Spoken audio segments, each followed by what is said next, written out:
Hello and welcome to Fantasy Access Week 5. Let's Six. go. Week 6. It's definitely the 6. Week 5 is done and it's on to Week 6. You know how it goes. Yeah, Week 6. Man, the season's flying by. You know, it almost still feels like Week 5 to me. I love it. But yeah, here we are, Week 6. We are back. We're here. We've got some football to talk about. Oh, yeah. That's the point of the show. Right. We'll get right into it then with a quick question. What is the best wide receiver duo in the league, in your opinion? I wrote down, I said, for now, I think Puka and Devontae Adams, but I said, I think it will be CeeDee Lamb and George Pickens once CeeDee is back. I think George has been playing pretty good. Yeah. In CeeDee's absence, and I think now that he's comfortable with the new team, Dak is familiar with him a little bit more. Dak's been playing much better as the season has progressed, and I think CeeDee can come back, and that'll be kind of what Cowboy fans were kind of hoping for, was both of them being kind of nice that really Pickens good. got to kind of come on a little bit by himself, and now they'll have them both back. I also have the Dallas stack. I went elsewhere. I'm going to go Jackson Smith and Jigba and Torrey Horton, who's really just one tough game away from being a top tier wide receiver. He has a touchdown in every game except for Week 4 against the Cardinals. So they seem to keep throwing the football a lot. They seem to have a lot of success. Jackson Smith and Jigba arguably is the best receiver right now. He's been great in football. And so Torrey Horton, I think he's got 3 touchdowns right behind him. So pretty good. Go with that. I like that. Yeah. What was the first one you had said, Jared? I said Puka and Adams and the Rams. That's hard to argue. Right. It helps when Puka is as good as he is. Right. Yeah. I know. I was trying to think of the top guys, and I'm like, so who's the number 2s behind him? And yeah. Makes sense. So yeah, we'll see how. I'm sure CeeDee and Pickens will both. Those both do well. It's looking good. Yeah. All right. Getting right into it here with the Chop It Up section. We've got just a couple of hot topics for us to talk about. We'll chop it up a little bit. And first one is rookie sensation Amarian Hampton headed to IR with some kind of foot, ankle issue. First Najee, now Hampton. And they have 2 potential backups in Hassan Haskins and Kamani Vidal. Is that right? Yeah. Yeah. Sounds right. So yeah, what do you guys think either of them will? Do you have a favorite of the 2? I mean, Haskins was on the actual roster. They just brought up Vidal from the practice squad. So I guess you would kind of think that Haskins would get more of the work.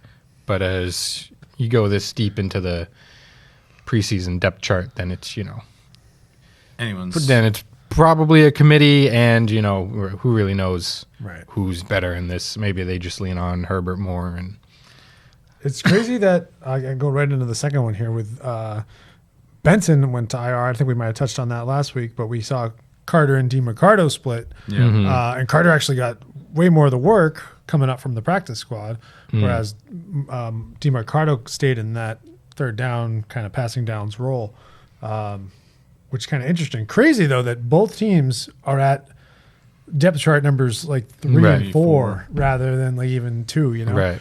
That's all more reason to hold on to the football when you cross the goal line. Yeah.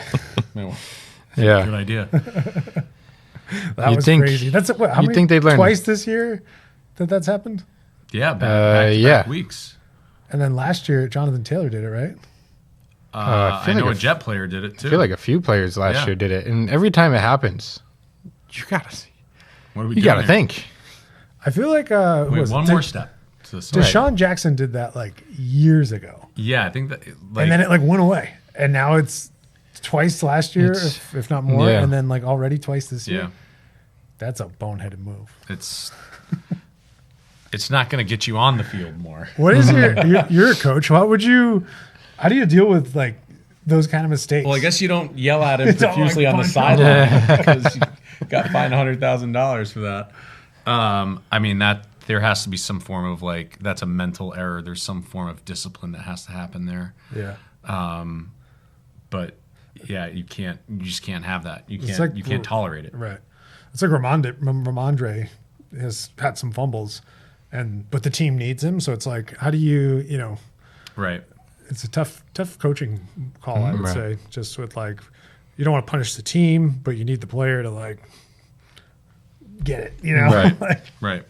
And obviously they're professionals. They do. It's probably different than coaching high schoolers who are, Yeah, I would assume it's a bit different, but the basic gist of it is the same. Is like if you tolerate that without any form of discipline, you're sending a message to everybody else, and that's, that's not how I'm sure how you want to do it. Right. So, yeah, that was crazy. Yeah, so it looks like maybe Carter moving forward is a decent play, and then to be seen with the Vidal Haskins split. And then I need to put this on here for us, but the Jets offense, what's like? They put up numbers, dude. Yeah, all in the fourth quarter. Why did they need to save it all for the fourth quarter? I mean, when they're opening it up, they see soft defenses, at least in like 2 of the games.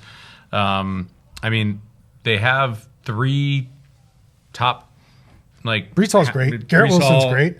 Justin Fields can be great. Well, like, certainly fantasy-wise, yeah. he's a point. Like, if you're looking at this from a fantasy standpoint, those 3 guys are very capable of scoring lots of points. And same with the tight end, Mason Taylor.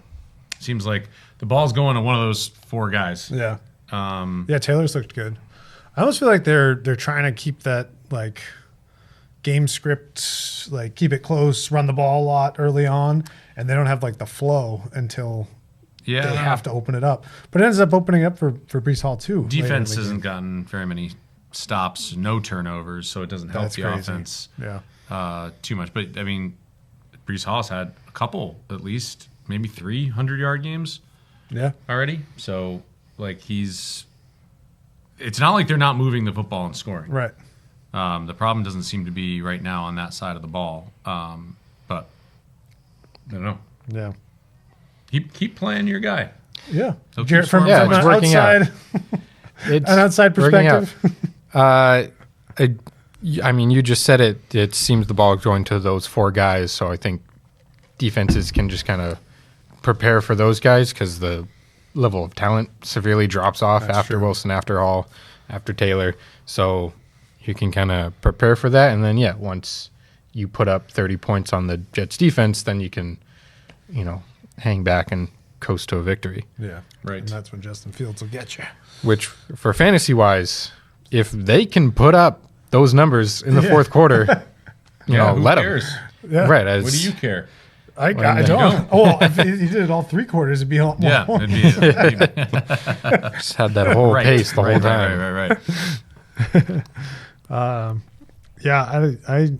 It's been crazy. It's been working out, but some more consistency would be good. Mm-hmm. Be good there. Somebody who's been consistent and playing pretty well, maybe entered the MVP conversation. Sure. Is Baker Mayfield. Hard to say he's not in the conversation. Right? They've been great, especially down some players. Yeah. Bucky's out. Mike Evans has been out now 2 games. Yeah. Godwin is out to start the year. Still kind of coming back, and I mean, Ibuka's been fantastic. He's on our list as well. You don't have to pronounce the G. You can just say Ibuka. I know. I kind of like using the G. There's a little, but yeah, it's nice to have a little bit of a G in there. Emeka Ibuka is fantastic. I think if you redrafted today, he'd be in probably the first, second round. He'd be up there. So him and Baker have definitely found that connection. Figured out a little rhythm. Yeah. So I think expect more of that from them. Guess we can just move right along. But how about that Drake May game? Yeah. Yeah. He was a magician there. Looks that's a good. tough environment to go into and play pretty well. Yeah, and the offense looked competent, and the defense looked incredible. So it's nice. You know, it wasn't a big fantasy night. I mean, Stephon Diggs had a back-to-back 100-yard games, so he's been doing good. If Drake May can start throwing the touchdowns, and I don't think he used his legs too much in that game, but if that can start coming along like you know it can, then yeah, absolutely, Drake May's a viable fantasy quarterback. But it's nice to see that he's just a good quarterback to start with, and then you can work in everything else. Did you guys see the sky cam footage of the throw to Diggs along the sideline? Yeah. I didn't see the sky cam footage. Oh, maybe not sky cam, but it's like from behind. Oh, yeah. May rolling right. Yeah. Just extending the play. Diggs. Such a great throw. Working out. Oh, yeah. Only one place to throw. Right on the money. That was crazy. A couple of those. And the getting tackled by the defender, stiff arming him just long enough to, you think he's just going to throw it away, and then he actually finds Diggs, who does a little loop for a first down. Oh, yeah, the loop-de-loop. Yeah. Lost ground to gain ground. Right. It was good to see that offense kind of come together and see Diggs be that wide receiver one that they were hoping Do it they again. would get out of it. Do it again. And yeah, they got New Orleans this week, so maybe they can put up some more points. But yeah, good to see out of Drake May there. Next up, we have Javonte Williams. They're giving him the football. He's so much. In our league, he's got only double-digit games. That's crazy. Yeah, so for a guy that was, I think he was dropped in that dynasty league over the summer, and then entirely possible for pickups or for waiver wire, drafting. He was, the 8th, 9th, 10th round. He was very late, so not a whole lot of expectations out of him, and he's been awesome and super consistent. Yeah, and that offense is predicated on establishing the run, so they're going to keep giving him the football. Yeah. Then that opens things up for everybody else. He's been great. I would say he'd be a hold for me. I would not trade him away. No. I think the rest of the season I think he has way more value where on your team than trying to get other people for him. So that's been good. And then I know, Jared, you have him on a team. Jamar Chase finally had a good game, but it was in Justin Fields fashion where it was all 2 garbage touchdowns time in the fourth quarter, which Bengals going to have a lot of garbage time games. So it was nice to see. And also it was the second touchdown was Chase, completely making a move on the defense, completely fooling the safety over the top, getting wide open. Jake Browning kind of almost missed him, but threw it inbounds, which is good enough for Chase to grab it and take it 60 yards. He also had 3 tackles. Yeah, it's crazy. That'll boost your stats if you got an IDP league. IDP. Do you try to sell Chase off of the good game, or is it just like you won't get enough for him? Well, there's been a lot of interesting news. Joe Flacco, newest member of the Cincinnati Bengals. We can talk about them together. Sure. Right. Yeah. So there's that. Is that promising? It's in terms of like trade value for Jamar Chase, it's a weird territory where yes, he had one good game, but what about those 2 terrible games? That's concerning. And so it's people going, what if that's a fluke? What if Joe Flacco is like somehow worse? Like it's Joe Flacco behind that same offensive line. Yeah. I don't know how much extra he's going to do than what Jake Browning did. They really needed to trade for Jameis Winston. They really need. I don't know what's going on. Why the Giants won't Flacco move him. Apparently, they never even called the Bengals. That's never bananas. Like at this point, just have a guy that's going to throw the ball up in the air and let somebody. To your great playmakers, your defense is not going to. Your defense is not winning you football games. You might as well try to score 50. Yeah. And you might get 3 interceptions, but you're getting those now. Right. So at least you'll get some extra pop with Jameis and good content. Right. So we're here for that. Right. So I think it's Jamar Chase is in a territory where the best you can do is hope that he just keeps being, Jamar Chaseian. Yeah. Whereas other people trading for him are not going to want to take on that risk because he carries a lot of risk with him. Yeah. And Joe Flacco could go down in 2 weeks. Probably not going to get the right value right for him in a trade. Right. He still has the chance of being a wide receiver one, probably not the wide receiver one anymore, but he could be up there. Yeah. But if you're trading him, there's the risk that he's, puts up 8 points a game, and other people don't want to trade for that. Yeah. Makes sense. All right. Well, that was some of the main storylines going on. News. Yeah. News and injuries and all that jazz. So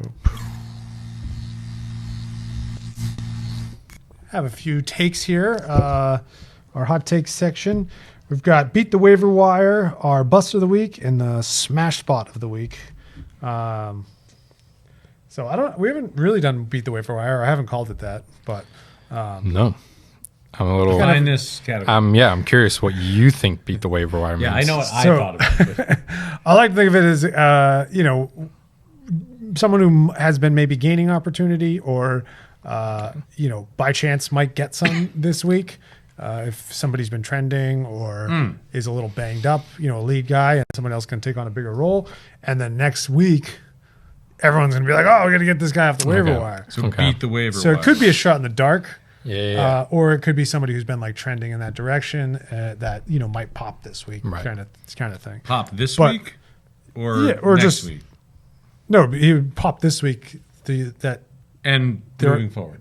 and then moving forward. Okay. Someone you can pick up now, but you might won't not be able able to in the future. Exactly. Right. So Okay. you'd be beating Got it. Beating the waiver wire. the waiver wire. You're beating the waiver wire. All right. You'd be the first We two. all interpret that the same way. Okay, yeah. Okay. Do you want me to go first? Or Since you have you go.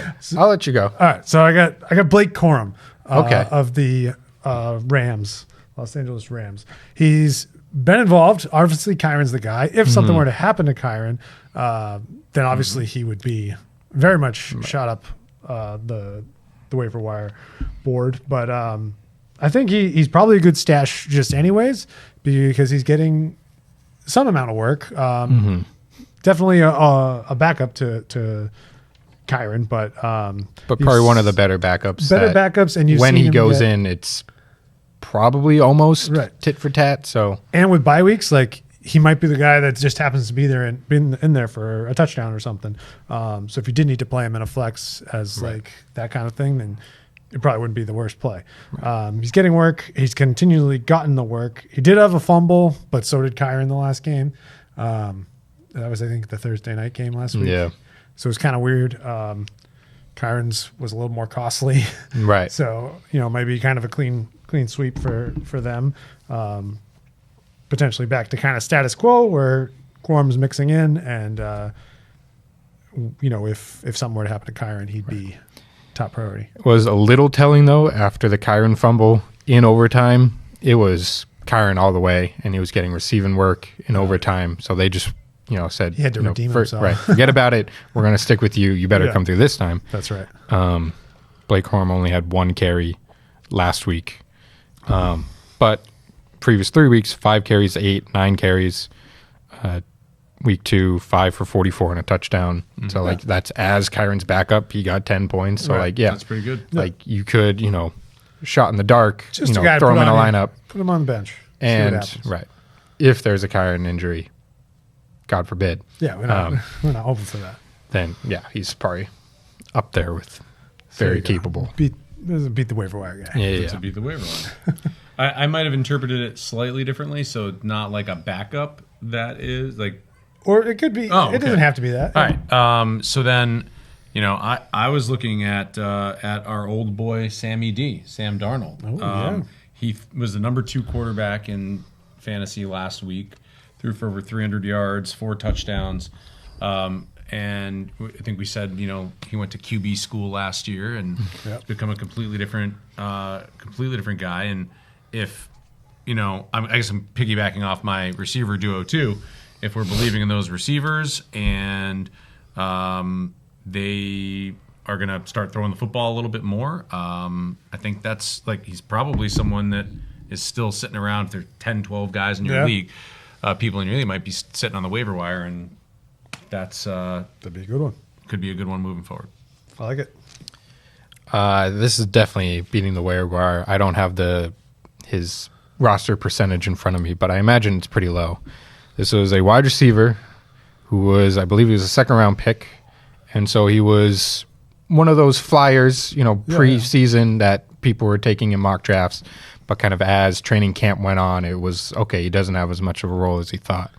Well, for the first time last week, Jack Besh had a snap count of over 50%, passing fellow rookie Dante Thornton, who had 47%. So this may be a sign that the rookies coming in here, because preseason, he only has to beat Jacoby Myers, Trey Tucker, obviously a revelation this season, but wasn't, people didn't think of him. And the idea was the talent of Jack Besh will eventually take over. Mm-hmm. And so if that's true, and week 5, they're finally, giving him some more snaps, we could start to see that rise. So maybe it's not beating the waiver wire this week, but maybe it's beating it next week. In the future. Yeah. 5 targets last week. So what was it? 3 for 5 and 27. So stash worthy. Stash worthy, yeah. That's a stash. I like it. Cool. There you go. All right. So now we do our bust of the week. I think we've done that. That one's pretty. Yeah, we've done this before. That one's clear. Yeah. Did you got one, Jared? Or I threw in. He had a bad game last week, and I don't like his matchup this week. It's James Cook, the Buffalo Bills, the ever reliable James Cook that was on a tear. Right. Start of the season. He ran into that Patriots defense brick wall. Held it on lock. No touchdowns. Couldn't scramble for any big gains. And they have the Atlanta Falcons this week, who I was looking at them. They're a stingy defense. Yeah. They don't let up a lot of points. Yeah. And I think James Conner has James Cook is probably leans a little bit more on touchdowns than someone like Devon Achane, who can catch 10 passes for 80 yards and pad his stats that way. So if the Falcons play another low-scoring game, then Cook's probably affected. Probably cooked. Yeah. There you go. Probably cooked. I'm actually going to go against your stack there and say Pickens. They've got the Carolina Panthers that have by that DVOA statistic, whatever, which they're one of the top defenses in the league. Especially against receivers. Right. So still not CeeDee Lamb, I believe, is not back. Nope. So looking like not going to play this week. So probably we needs have one more. maybe a little bit more of a lockdown on that. I don't know that they're going to score 37 points like they did last week. Good call. I'm kind of in the similar thing. We got a receiver with a tough defensive matchup. At least I think so. But Cortland Sutton is going to get lost in the sauce against Sauce Gardner. I just like saying that, but you do. Sauce Gardner is great, and I think if he's on Sutton this week, that could be a tough matchup for Sutton. All right, and then we got our smash spot. I'm gonna go on the opposite side of the field in that Dallas-Carolina game and say Tet McMillan. I would love to start him if I had him in any league this week. That's a good call. Panthers have been great against wide receivers. The Cowboys have not been. So figure Bryce Young, Tet McMillan, they're still growing, still figuring out. They're going to have an easier time this week. I've got to stick with Jackson Smith and Jigba going against the 6th worst passing defense in the league this week in Jacksonville. He seems to be a lock for 100 yards every game now, and I think it was 150 last week. So keep smashing that spot. Yeah. And I'm going to stay in the flames with Jake Ferguson, who has had a couple good weeks. Mm-hmm. And, touchdown meter. A couple years too early. While Carolina is good against George Pickens. Yeah. Yeah. Well, he's Carolina is 31st against tight ends. So I think, like you said, Pickens probably be on lockdown, but Jake Ferguson will be open. And that might be the Cowboys' best shot. Okay. So give me some more Jake Ferguson. Yeah. So we just predicted the whole Cowboys. I think Carolina we got to watch game. that game. That's like the argument. Is it a required pick for us? We like Javonte. We don't like Pickens. Right, we'll tell you the score if you guys want. Yeah. Need to. We like Ted McMillan. Yeah, so good stuff. All right, and now our pick'em games. We always start with our Thursday night game. We got the updated standings. Please. So Let's last week, Jared went 3 for 3 out of 4 in the football games. I went 1 out of 4, and Cam, you went 2 out of 4. We also picked the Yankees-Red Sox game, and the Yankees won. So Jared went 3 out of 5, which makes him 9-8. Cam, you're tied with Jared at 9-8, going 2 out of 5, and I also went 2 out of 5, so I'm 8-9. So it's real packed up, nice and close together there for us. So, all right, we got the Eagles, Thursday Giants. night Eagles at Giants. Seeing this all over. What are you seeing there? I'm seeing Giants are home dogs at 7.5. All right, we'll take the 7.5. All right, so Jared, what is your take on that?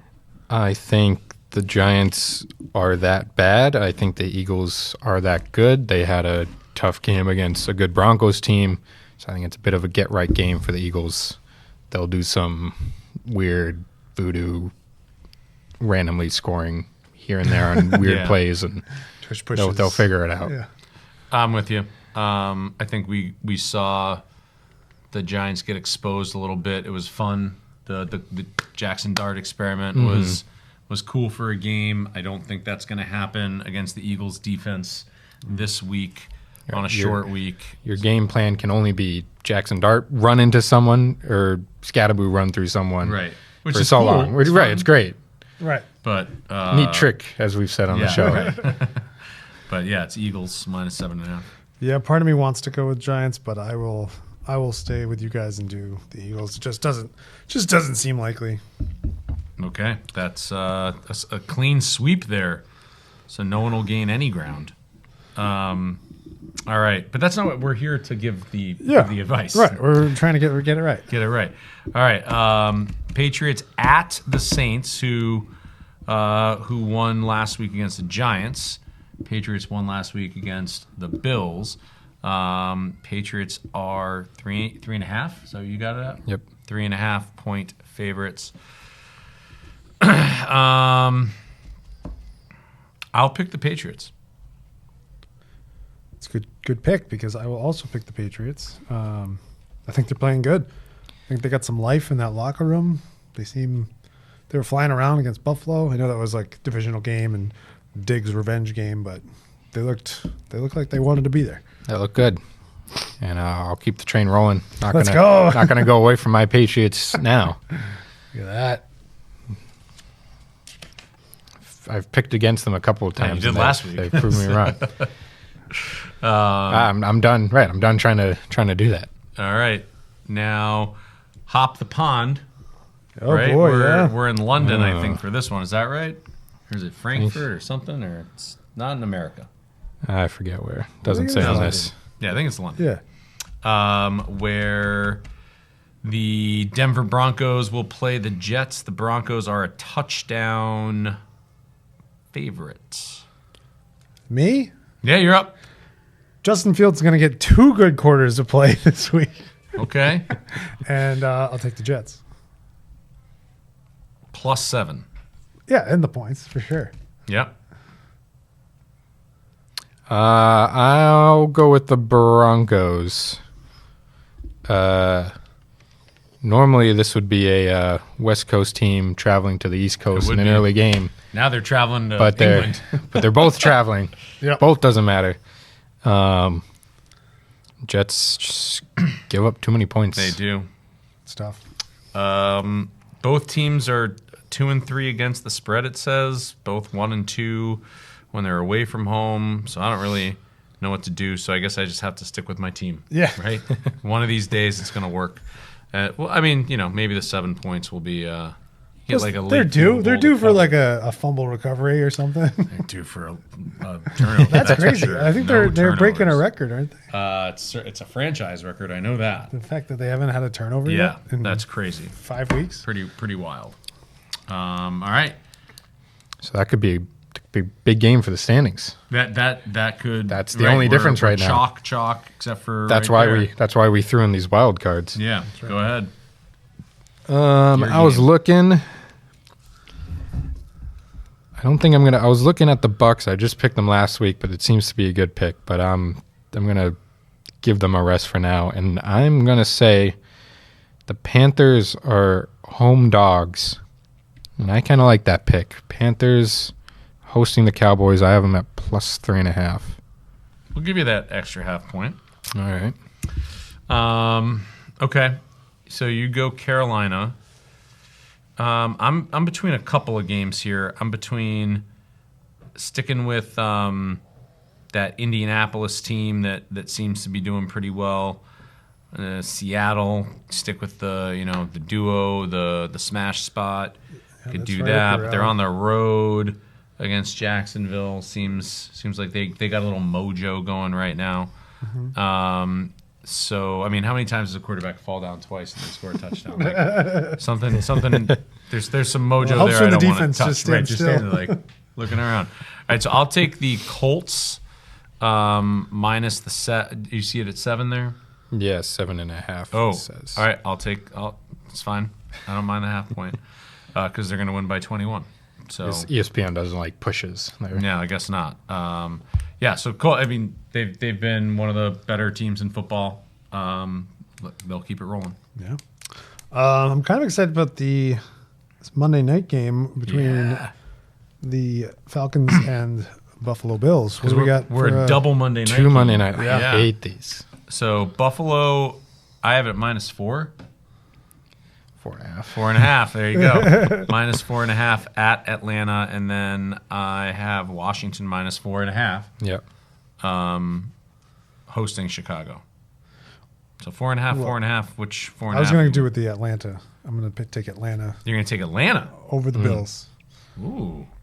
And I'll take the 4.5 points. But wow. Yeah. Oh yeah. So you don't think the Bills are going to get right? No, not with Bijan running. They have a bye week after this. They can afford to drop 2, stay wrong, and then they'll have the bye week, and then they get right. Right. Okay. All right. Can't get right before the bye week. So you might lose the right. Yeah. There's some there. We were all on the same page for the first 2, but now there's some disagreement there, or there's some differences. All right. So now, do you know where we're at with the baseball camp? Red Sox are out. Red Sox are out. That's as far as I watched some of that. The American League is settled.